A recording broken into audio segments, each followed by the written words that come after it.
नमस्कार दोस्तों, सरकारी दुनिया में आप सभी का एक बार फिर से बहुत बहुत स्वागत है। यूपी जिला दर्शन सीरीज में आज हम एक ऐसे जिले की बात करने वाले हैं जहां से सवाल लगभग हर, और मेरा मतलब है हर यूपी के एग्जाम में बनते ही बनते हैं। जी हाँ, आज हम बस्ती जिले का पूरा पोस्टमार्टम करेंगे। और देखिए, इस सेशन को बहुत ध्यान से देखिएगा, क्योंकि आज की ये क्लास आपको किसी भी स्टेट लेवल एग्जाम में सीधे सीधे 2 से 4 नंबर पक्के करा सकती है। और हम सब जानते हैं सिलेक्शन के लिए एक एक नंबर की कीमत क्या होती है ना। तो फिर देर किस बात की, चलिए शुरू करते हैं बस्ती के इतिहास से और देखते हैं कि इस जमीन की ऐतिहासिक जड़ें कितनी गहरी हैं। तो देखिए, पुराने समय में मतलब प्राचीन काल में बस्ती को वशिष्ठी के नाम से जाना जाता था। क्यों? क्योंकि ऐसा माना जाता है कि ये महर्षि वशिष्ठ का आश्रम क्षेत्र था और उस समय के शक्तिशाली कोसल साम्राज्य का ये एक महत्वपूर्ण हिस्सा हुआ करता था। फिर 1857 की क्रांति में यहाँ एक बहुत बड़ी दिल दहला देने वाली घटना हुई, जिसकी बात हम आगे करेंगे। और हाँ, वो सवाल जो सीधे एग्जाम में छपता है कि बस्ती को एक अलग जिला कब बनाया गया, तो ये तारीख याद रखिएगा। 1865 में इसे गोरखपुर से अलग करके एक नया जिला बना दिया गया था। इस पॉइंट पर तो आप जितने स्टार लगा सकें लगा लीजिए, ये परीक्षा के लिए बहुत बहुत जरूरी है। 1857 की क्रांति के समय बस्ती के छावनी इलाके में अंग्रेजों ने 250 से भी ज्यादा भारतीय क्रांतिकारियों को एक ही पीपल के पेड़ से फांसी पर लटका दिया था। ये फैक्ट कई बार सीधे सीधे पूछा गया है। इतिहास के बाद अब समझते हैं बस्ती के भूगोल को।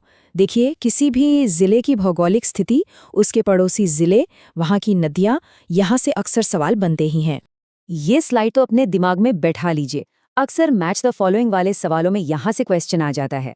तो बस्ती के उत्तर में है सिद्धार्थ नगर, दक्षिण में है अंबेडकर नगर, पूरब में संत कबीर नगर और पश्चिम में गोंडा और अयोध्या जिले हैं। ये चारों दिशाएं अच्छी तरह से याद कर लीजिए। अब आता है एक सवाल जिसका जवाब ज्यादातर स्टूडेंट्स, मैं कहूँगा 90% स्टूडेंट्स गलत देते हैं। सवाल है, बस्ती शहर किस नदी के किनारे बसा है? जरा सोचिए, क्या हो सकता है इसका जवाब? और सही जवाब है कुआनो नदी। जी हाँ, यही है वो ट्रैप क्वेश्चन जिसकी मैं बात कर रहा था। स्टूडेंट्स अक्सर घाघरा नदी का नाम सुनते हैं और उसे ही टिक कर देते हैं। लेकिन याद रखिए, घाघरा नदी जिले की सिर्फ दक्षिणी सीमा बनाती है, जबकि जो प्रॉपर बस्ती शहर है वो कुआनो नदी के तट पर है। ये बारीक सा फर्क आपको एक नंबर दिला भी सकता है और कटवा भी सकता है। चलिए, अब समझते हैं इस जिले के प्रशासनिक ढांचे को और देखते हैं कि यहाँ की अर्थव्यवस्था मतलब इकोनॉमी किन चीज़ों पर टिकी हुई है। ये आंकड़े सीधे सीधे फैक्ट बेस्ड क्वेश्चन में पूछे जाते हैं। बस्ती में कुल 4 तहसीलें हैं, 1 लोकसभा सीट है और 5 विधानसभा सीटें हैं। इन नंबर्स को आपको सीधे सीधे याद कर लेना है। अब आते हैं आज के सबसे महत्वपूर्ण टॉपिक पर, एक जिला एक उत्पाद यानी कि ओडीओपी। यहाँ से सवाल बनने की संभावना आप मान के चलिए 99% होती है, तो इसे बिल्कुल भी हल्के में नहीं लेना है। तो भाई, बस्ती के लिए 2 ओडीओपी उत्पाद चुने गए हैं। पहला है काष्ठकला यानी लकड़ी का काम, वुडक्राफ्ट, और दूसरा है सिरका उत्पाद। अब एग्जाम में ऑप्शन में कोई एक भी दे सकते हैं या दोनों भी, इसलिए आपको दोनों याद रखने हैं, काष्ठकला और सिरका। कोसल साम्राज्य की ये धरती आज भी मुख्य रूप से एक कृषि प्रधान जिला ही है। यहाँ की मुख्य फसलें हैं धान, गेहूं और गन्ना। और देखिए, गन्ने से ही हम सिरका उत्पाद को आसानी से जोड़कर याद रख सकते हैं, है ना? यहाँ भवनान और वॉल्टरगंज जैसी बड़ी बड़ी चीनी मिलें भी हैं। चलिए, अब जरा जानते हैं बस्ती की कला, संस्कृति और उन महान लोगों के बारे में जिन्होंने इस धरती का नाम पूरे देश में रोशन किया है। यहाँ 2 स्थल बहुत महत्वपूर्ण हैं एग्जाम के पॉइंट ऑफ व्यू से। पहला है मखौड़ा धाम, जहाँ ये माना जाता है कि राजा दशरथ ने पुत्र प्राप्ति के लिए पुत्रेष्टि यज्ञ किया था। और दूसरा है भदेश्वरनाथ मंदिर, जो कि कुआनो नदी के तट पर ही बना हुआ एक बहुत ही प्राचीन शिव मंदिर है। और जो बात बस्ती को साहित्य के नक्शे पर हमेशा के लिए अमर कर देती है, वो ये है कि ये हिंदी साहित्य के सबसे बड़े स्तंभों में से एक आचार्य रामचंद्र शुक्ल की जन्मस्थली है।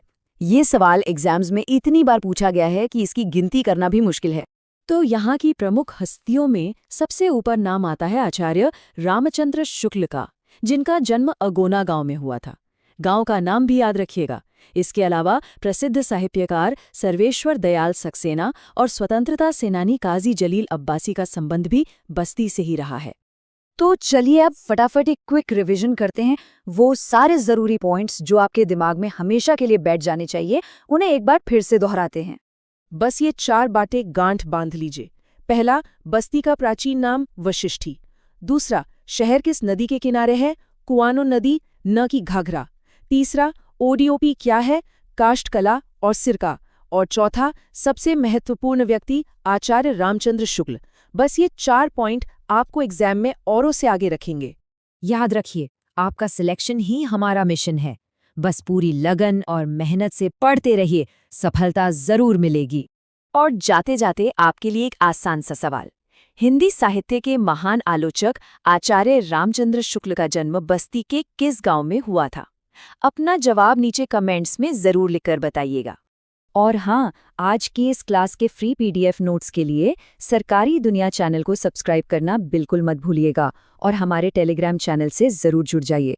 लिंक आपको नीचे डिस्क्रिप्शन में मिल जाएगा। मिलते हैं अगले जिले के विश्लेषण के साथ। जय हिंद।